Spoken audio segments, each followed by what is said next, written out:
On the line with me right now, I got my man Sonny from P.O.D, multi-platinum artist, has impacted millions of people all over the world and also co-founded the movement Whosoevers. I spent the last 14 years playing over 1,000 shows, touring 22 different countries, and become a top 40 Billboard charting artist. I fired my record label to go out on my own as an independent artist to market and release my own music, selling thousands of albums and millions of streams. The question I always get is, how did I do it without a label and sell even more music? This podcast is here to show you the way. Join me and follow along as I learn, apply, and share marketing strategies to grow my music business and a loyal fan base. Dude, I'm so stoked to have you on here. How you doing right now, man? What's up, brother? I'm doing good. Good to see your face. Yeah, man. Super stoked to have you on here, man. And, you guys have had an amazing history, legacy in the music industry. I know you guys have rocked stages and, I got even to play a couple shows with you guys and you just rock it with confidence. But I heard a story that it didn't always start out that way. Like you were actually a bit of a shy guy at the beginning. Yeah. Is that true? And can you maybe share a little bit about that? Yeah, for sure. Some people are just naturally gifted, or they don't have a shy bone whatsoever in them. They're the ones that are always in the camera, or especially now with social media and all that stuff. They're just the life of the party all the time. Me, I've always been that guy kind of behind, or if a camera comes around, like, oh no, I'm good. Or I just don't want that kind of attention, And so, when I got asked to be in a band, that was new to me. It wasn't something that I ever thought of or dreamed of, but I had just given my life to the Lord. And this was kind of a way for me. I guess at the time I thought, giving my life to Jesus and trying the best that I can to live for him is, they think I'm crazy anyway. Why not just go for it and do whatever it takes? And so I actually got asked to be in this band. My cousin Wov, the drummer Marcos, guitar player, they were believers and they were already doing it. They were already out there and sharing kind of the message of love and God. And I was like, dude, let's just, I'll go for it. And so I jumped in, just kind of band and everything, said, I'm down, wherever this leads. And then our first show, I think I actually was reading the lyrics, like facing my drummer, like my back towards the crowd. And, and the crazy thing is most of it was my friends. So what it didn't even matter. Right. But I just didn't have this confidence of like, I know what I'm doing. I've always felt that way. I still feel like sometimes like I'm in a position that I never really asked for and don't even really feel like I deserve, but somehow, some way, when I am doing it, I feel blessed and I feel like it's just intimate. Now I don't even really see a crowd. I mean, I see your face, I see you, I know, but it's really personal for me. Just like, this is between me and the Lord first, and let's just go nuts and just get reckless and then, let God do his thing. Yeah, just let's get crazy on it. Do you ever find with like a new song that you haven't performed yet compared to like a song you've done like a million times or whatever, done a lot, like this, like that nerves for the first song? Yeah, it's nerves, but I think we have such a broad catalog that like to do new songs is like super fun for me. You know what I mean? Like, not that the old songs aren't, but it's kind of like, how many times have we played Youth of the Nation or Alive? It's like, and it's new every time. It's awesome, but it's almost like, you just kind of know it. It's like muscle memory. Yes, and so I think with the new songs, it's more of a challenge. It's like, or what could we make this? Or not only that, more of the excitement of like, how are people going to receive it? Like, is grooving? Like, what is it? So it's new, it's fresh. That's all. Yeah, no, totally, man. Totally. That's awesome. Can you share a time, maybe specifically about music, or it could be anything, where you thought about quitting, where you're just like, you know what, like, I'm done with this. But then you didn't quit and you kept on fighting? Because we're always talking about, fighting for your dreams here. And a fighter isn't someone who never fails. A fighter is someone who never quits. And so I'm sure you've got some stories or a story. Yeah, dude, today. I want to quit today. I feel you, man. Every day, bro. I mean, I've been so super blessed. I mean, we've been going on almost 30 years, and like, I never thought that we would leave San Diego, California. So every new opportunity, every new level was always new and fresh and exciting. And, you go into this with the right heart and intentions and do, but it's a journey. You don't, Yeah. you go in and thinking like dude, you got this. It's going to be a certain way. We got this, but dude, there's so much more out there. And now everything is put to test, dude. Everything from your friendships to, your relationships to your faith, all these things, man, it's tried and tested throughout the journey.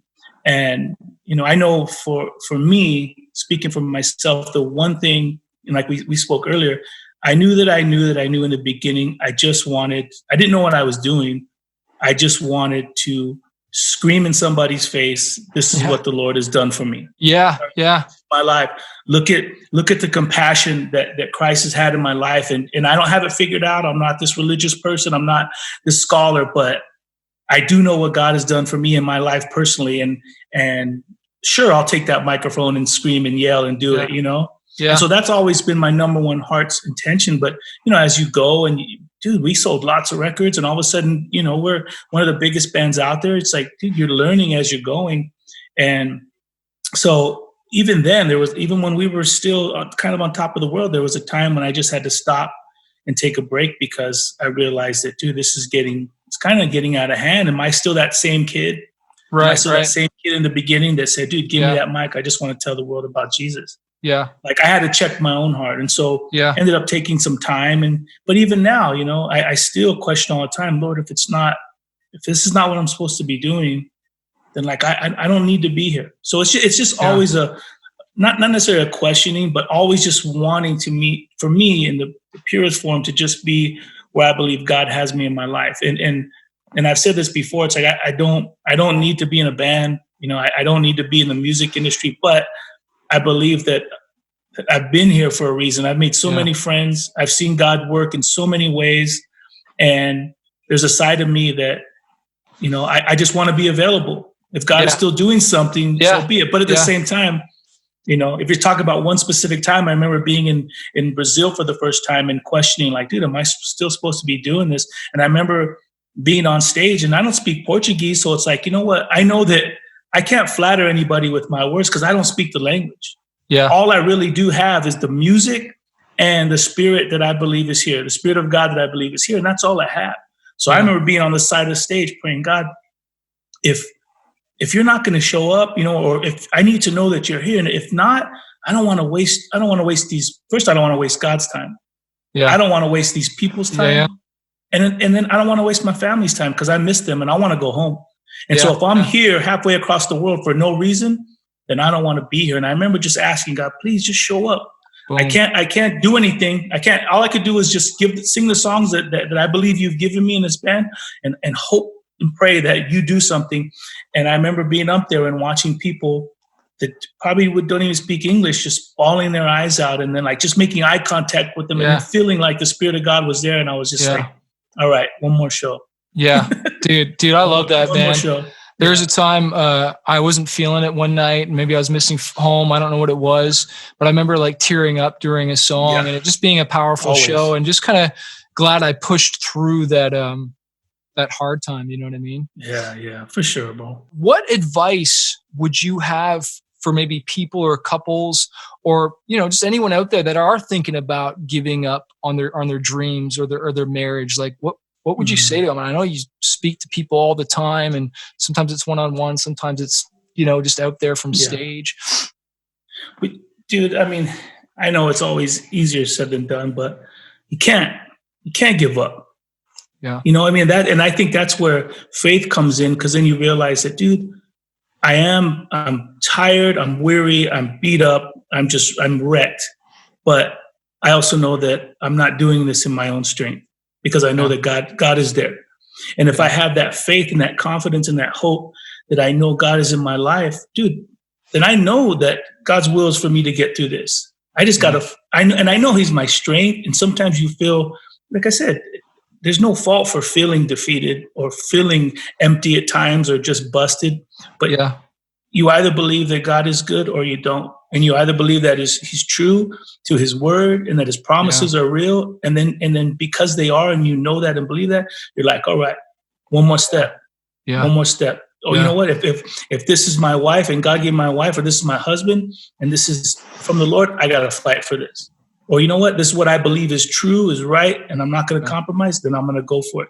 And God will see you through it, you know? And sometimes there's just, you know, whenever it's the Lord's will and you just kind of get rid of yourself and say, God, I'm giving this to you. God, it will show himself, you know, but sometimes we get God out of the way and we say, this is God's will, but it's really what I want to do. And so you'll find a lot of failures in that, you know? Yeah. Once you can get rid of yourself, then you're like, God, do what you want to do. Yeah. And then we kind of just learn and love to just fall in place and watch God do his thing. So always hang on. Lord, you know that, like anybody says, I mean, the scripture says that joy comes in the morning. So if you can make it through the night, make it through the night, and God promised you that joy comes in the morning. Yeah. I always say, man, sometimes you just need to go to sleep. Just shut everything off and just go to sleep. You're just tired. You know, it's afternoon. Like, I know, I just need this day to end. This is a question regarding, I think it was Ozfest that I heard you guys performed at, and you shared Jesus, and which is like totally gangster. And I just kind of want to know, like, you know, the story behind that. What was going through your mind? The reactions, like that's just so gangster, dude. And I just want to hear about that. I think, you know, when we first started off, and I mean, obviously we had been doing it for quite some time before we got signed, and then we went on to Ozfest, but P.O.D. has always had that gangster mentality where it was like, truthfully, like, what are they going to do to us? Yeah. You know what I mean? So, and even when I first got saved, it was always like, oh, dude, you kind of just think, well, I'm in the Jesus gang now. And so you have this mentality when then you realize that, well, this isn't really the philosophy of Jesus. Like, I need to humble myself. I need to love, and, you know, I need to do these things instead of these things. And so you just kind of learn. But when it came to standing up or believing what we believed, you know, we were in these arenas and we had these platforms where it wasn't necessarily, I never saw it as like preaching or condemning, but it was more like, you know, I just thought it was, dude, I'm telling you what I know to be real in my heart. And it's because God loves you, you know. And a lot of times, you know, there's people that say, yeah, dude, I'd love to hear what you have. But then there would be people that it's like flipping us off in the form of a cross or whatever, you know, dudes were flipping you off. And so, again, without trying to be mad, because I know, you know, I'm there because I love these people and I know God loves them. But at the same time, it was more like, dude, I'm not gonna, like, that doesn't scare me.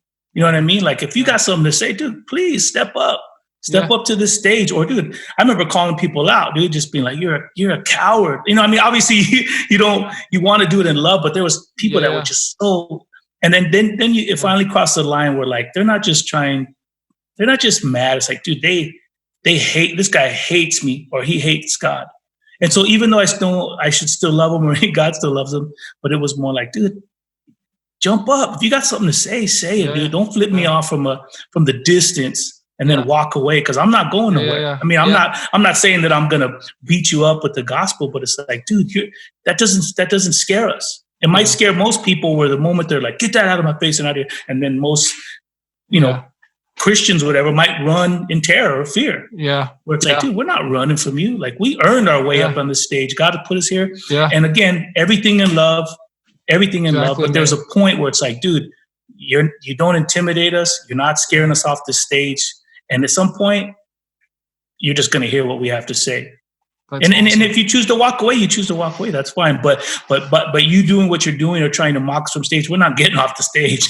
Yeah. Dude, I love that, man. It's like being real, and it's loving people at the same time, but like not backing down. Like, you know, it's changed your life. Of course you're going to share it. And like, no matter what, I had a guy email me the other day because he got on my email list for Manifest, and there's these automatic emails that go out. And I guess there was one that talked about God or Jesus, and he responded back like, get this Jesus stuff out of my inbox or whatever, right? And I responded back to the guy, and I was just like, hey, dude, wasn't trying to offend you or whatever, but like, hey, all good, you know? And he responded back. He's like, oh, it's okay, man. I was drunk when I wrote that. And I was just like, oh my gosh. So, you never know what people are going through. You know what I mean? Dude, that's it, right? Like they're fighting a battle, and they're fighting, you know, and that's just what they're going through. That's why we're supposed to be kind of people. Well, man, there's times where I was just like, I'm sorry. There's times where I'm like ready to call this dude, or I might even call him off on stage. And then all of a sudden you realize in the heat of the moment that, oh, dude, I don't want to like scare this dude or push him away. Like, I didn't come here for that. I came here to love him, to the Lord. And then there's times where, even till we get to the end of the song, like say Alive or something, and I'll be like, hey, and I'll point out the dude or call him out, and then I'll be like, I love you, dude. You know what I mean? Like, just to let them know, like, dude, we're all in the rock and roll spirit here, and everything's going on. Dude, all said and done, it comes down to it. I love you, dude, and this song's for you. You know what I mean? Boom, dude, I love that. Yeah, no, straight up, man, straight up. I love that, man. Well, dude, that's awesome. Do you have like maybe a few more to ask just a couple questions? I coach some like artists and musicians. Could I just ask you maybe a few like some advice thing for them? For sure, dude. Awesome. Well, again, hey guys, I got my man Sonny from P.O.D here, and dude, I just wanted to like ask you, like, you've really been in the label system, I would say, and been signed and all that stuff. And what would you say, like, advice for artists that want to get out there and get their music out there? Would you say go the label route or indie, or what would you say to an artist coming up now, like trying to just break out and We're in different seasons right now. You know what I mean? Yeah. It's like when we were first starting up and we did everything independently, and I think we went as far as we can go, but we didn't have the tools that you have today. Everything is social media driven. Everything is face to face now. Back then we were doing stuff, mailing. You got a mailing list. It was an actual letter and pen and paper. Wow. And so it's different. So I think for the independent artist, it is so much easier to do it on your own. And at the end of the day, you want to be able to keep, what you own, your rights, and then whatever money can be made, that should be going into your pocket. Yeah. You know what I mean? And unfortunately for P.O.D, we signed to a label, and there was a lot of ups and downs in that. But even now, our biggest records, if you were to look at the contract, we probably still have, even after millions of records sold, we're still recouping. Like, that makes no sense. That makes no sense. You could sell millions of records, and yet, you're recouping. Who knows what they wrote down? Right. That you're recouping gas for some CEO's, Mercedes Benz that he was driving. Yeah. So it's tough. If you can do it on your own, do it. And it just depends on where you're trying to go. Sometimes people will sign because it really is. You got to see it as a bank.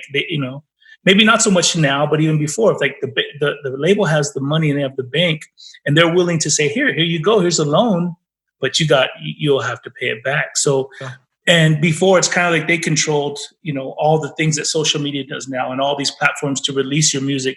If we have everything like that online now, and you might as well just cut out the big guy and work with the smaller guys and just get your stuff out. And then at the end of the day, you have your control and you can support your family through it. Yeah, because we have all the same tools. It's kind of like the playing field is leveled. Like before, it was kind of like distribution, and they had that whole. They had it all.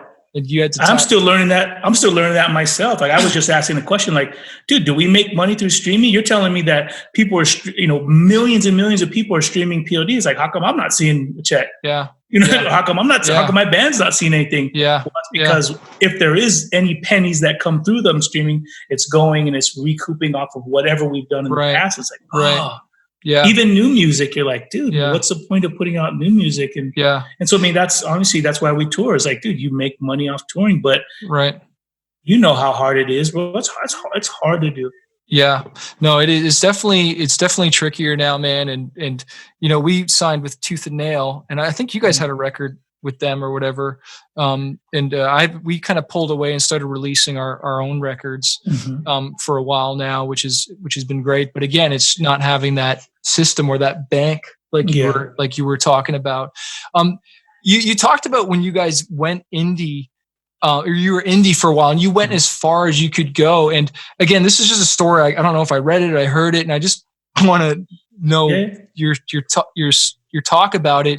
I heard you guys were I don't know, you sold maybe 50,000 records. I don't know what it was, but you're living out of your car or something like that. And then you guys literally signed some big contractor. There's some story where you guys were kind of roughing it, up to the point of making it, I see what you're saying. Well, I mean, we were never full-time, as a band, we all worked, and then we would, there was opportunities in the summer to jump in a broken down van and go and play wherever they'd let us play. So we would take our vacation time to go and play.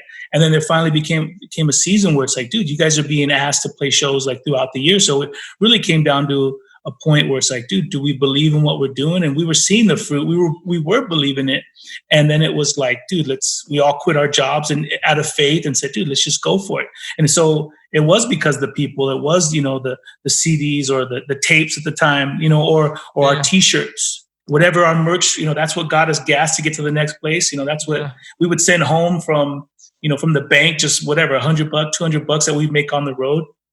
And we were living like that. And I think what you might be referring to, though, is like we were always hustling and struggling. But I think because, so many years ago with our tattoos and our music, we were never considered Christian enough. We were never really a part of that group. Right. Right. So it was kind of a clear calling for us. Like, I didn't know that there was a Christian industry yet. Anyway, I didn't know there was. I thought it was all just music for everybody. Yeah. You can listen to whatever you want. And so once we realized that there is Christian music, there's a Christian industry, and we realized that they really didn't want nothing to do with us, we weren't bitter. That was fine. We just kept playing and doing our stuff. And then I think the kind of more popular we got, we finally did start getting offers from labels. And a lot of them were some of the bigger Christian labels. But at that time, we were like, I remember praying and thinking, it was like, it's not supposed to be this way. Like, I want to wait out. I want to wait for like whatever God's doing. We've been doing it on our own independently. Let's just wait. You guys were never there for the last 6-7 years. Why should we jump into it now? And wasn't that hard? Wasn't that hard? Like, it was hard because we're like, dude, we're hoping like, dude, let's get a check. Let's get paid. Maybe, whatever. Maybe this is what we're supposed to do. But it was just that feeling and believing that God has something different, something better, and something that is more, might be mainstream or might be where the direction we're headed.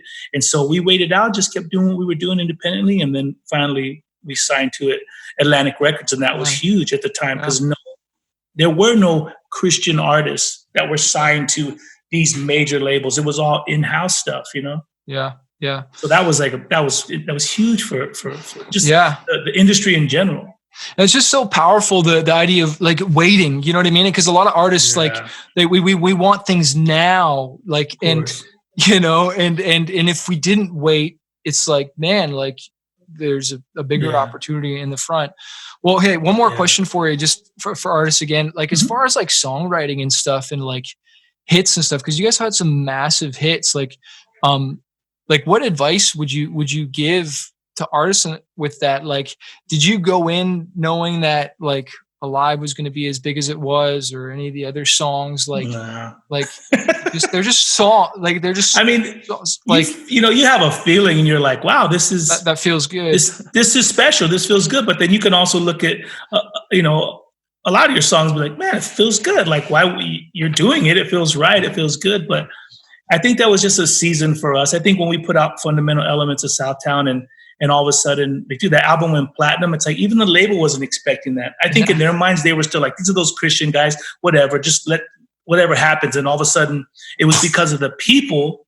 It was because of the real fans that were like, dude, this is my band. I'm supporting them. I see what they're doing, and it was like they were making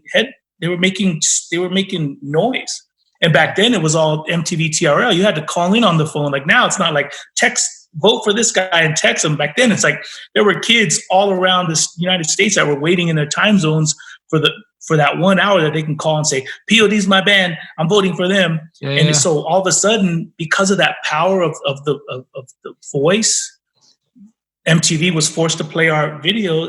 Then the labels were like, dude, these guys are onto something. Once we started selling records, then it was like there's something here to what these guys are doing. You know what I mean? Well, the Warriors, right? Isn't that the Warriors, dude? Yeah. And there's power in that too. Like calling your tribe, like that's your tribe, that's your family, right? That's what we're trying to do. Yeah, that's what we want to do now. It's like if we can just get people united together, it's like we can move mountains, dude. If you just stop arguing each other about certain things, we can get through this. Yeah. Thanks for hanging, man. So if you're a struggling artist and you're just trying to figure out this music industry, you want to go full time with your music, you want to get noticed on social media or learn how to launch an album, an EP, or just get your music more marketed out there, I want to encourage you to check out my coaching program called Fanbase University. Every single month, I jump on the phone 2 times with my students and I coach them and I teach them how to market their music, how to get noticed, how to handle booking agents, record labels, and just get their music out there. Also, you get access to exclusive training, you get interviews with music industry professionals. If you want to find out more and not do this on your own, not struggle, because I've wasted thousands of dollars on my career and now I want to coach other artists. Check out my program, fanbaseuniversity.com, or click the link below to find out more info.